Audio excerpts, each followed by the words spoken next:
ये पागल बहन लेकर आई है अपने साथ जहेज में। अम्मी मेरी आप ही पागल नहीं है, सदमे की वजह से शौक में है। 4 दिन शादी को नहीं हुए और जबान दराजी शुरू हो गई। आप लोग शहर को भी साथ लेके जा रहे हैं? हाँ, और यूं भी गुलनार, मैं नहीं चाहती हूँ कि शहर की जिम्मेदारियों के बोझ तले दबकर तुम साहिर की यादों से दूर हो जाओ। मैं उन मर्दों में से हरगिज नहीं हूं जो बीवी की चाहत में बहनों की खिदमत और माँ की कुर्बानियां भूल जाते हैं, बल्कि मैं उन मर्दों में से हूं जिनकी बीवियों की वजह से अगर उनकी माँ बहनों को ठेस पहुंचे तो वो हिसाब भी लेते हैं और सजा भी देते हैं। तुम पर कोई इल्जाम नहीं लगा है, ना ही तुम पर कोई उंगली उठाए। क्यों? तुमने कोई मंत्र पढ़कर फूंक दिया है क्या? पढ़ा तो नहीं, पढ़ने वाला। मतलब ये कि हम आज और अभी निकाह करें।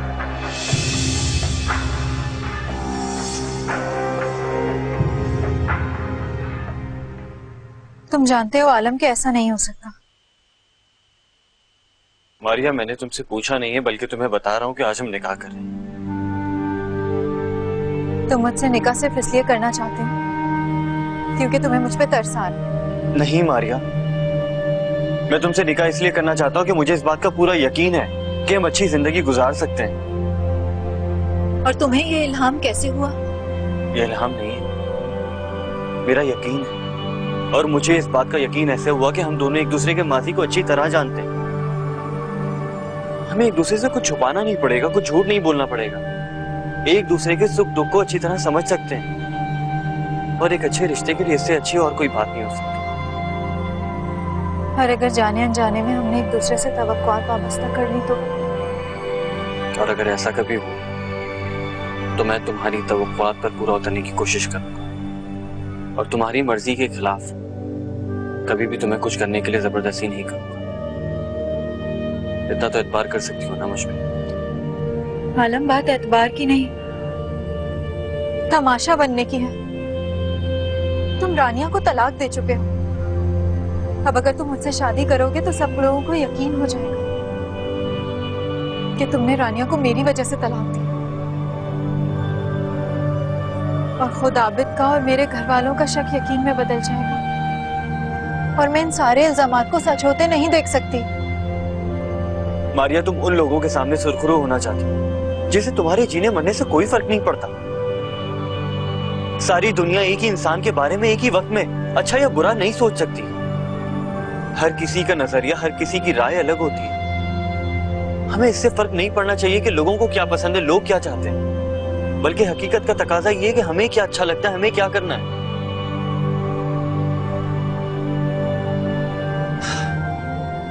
अगर तुम्हें मेरी बात पर जरा सा भी यकीन, मुझ पर जरा सा भी एतबार, तो प्लीज इस रिश्ते को कबूल कर लो।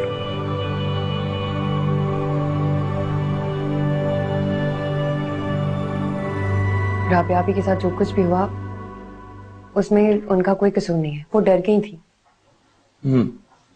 कसूर तो मेरी माँ का है जो एक तलाक याफ्ता औरत को ब्याह कर घर ले आई और उसी बात की सजा दी है तुम दोनों बहनों ने मिलकर।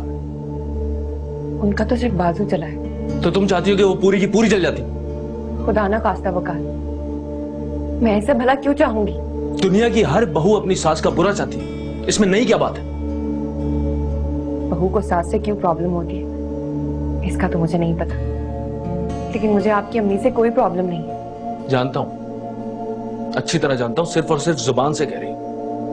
दिल में तो 24 घंटे दुआएं मांगती होगी कब मेरी मां मरे और कब इस घर का राजपाट तुम्हारे हाथ में है।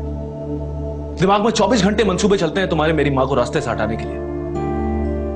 आप खुद ही बता दें मुझे वकाल, मैं ऐसा क्या करूं कि आपको यकीन आ जाए कि इस घर के किसी फर्द के लिए मैं बुरा नहीं चाहती।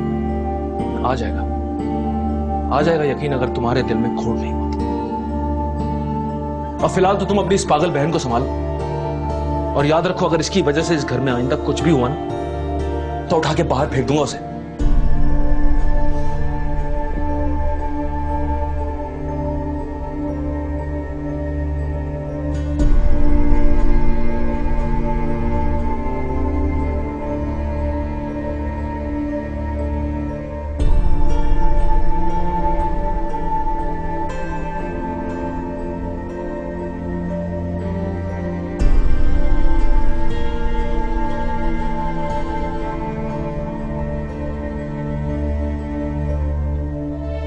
आखिर सब लोग मुझे छोड़कर चले गए। ये भी नहीं सोचा कि मैं इस घर में महज मुलाजमों के सहारे कैसे रहूंगी। खाना लगा दूं? भूख नहीं है। ठीक है, जैसे तुम्हारी मर्जी। क्या आप भी मुझसे खफा हैं? नहीं तो मुझसे बात क्यों नहीं कर रही? कर तो रही हूं। क्या आप भी मुझे गलत समझती हैं? नहीं, गलत तो हमें, और हमें इस गलती के लिए माफ कर दो। नफीस साहब ने हमें अपने घर में पनाह दी है। उनकी परेशानी में उनका साथ देना हमारा फर्ज नहीं है कि हम उनका ख्याल रखें? मगर दो मौके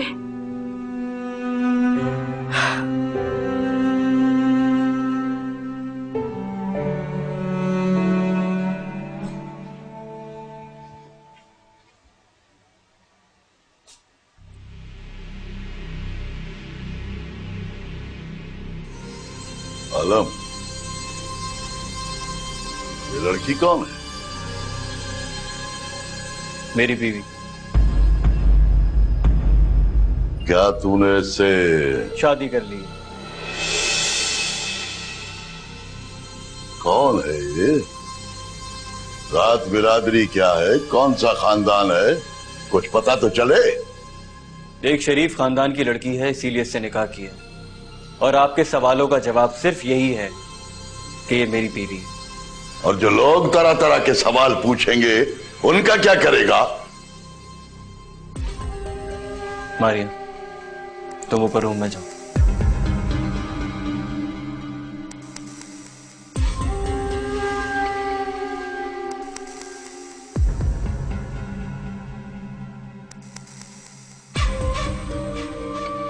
आपको दुनिया वालों के सवालों का खौफ है, मगर उस जात के सवालों का खौफ नहीं है आपको जिसके यहां फैसला सिर्फ इंसाफ से होगा।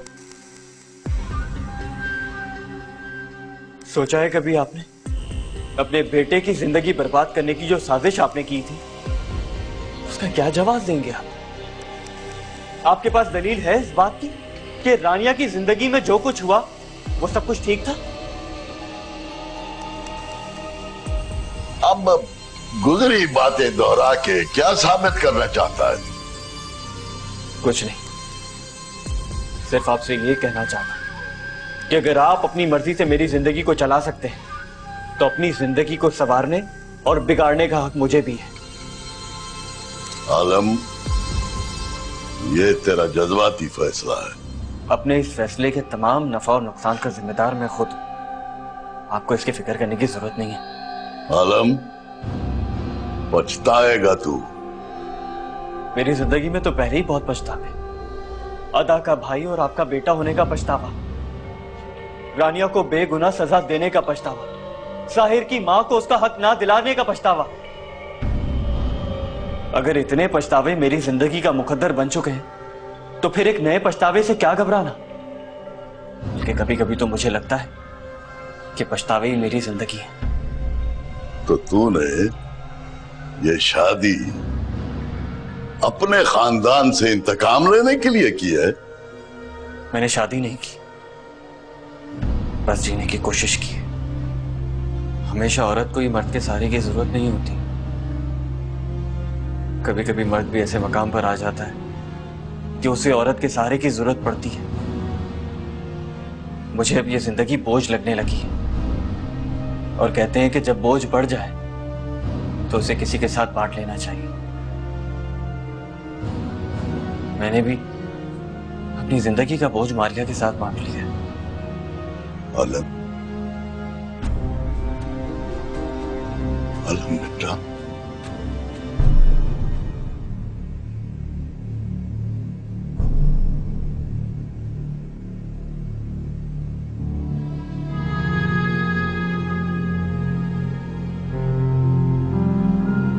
देर तक राबिया के कमरे में बैठे रहे, आखिर क्या मतलब है बात?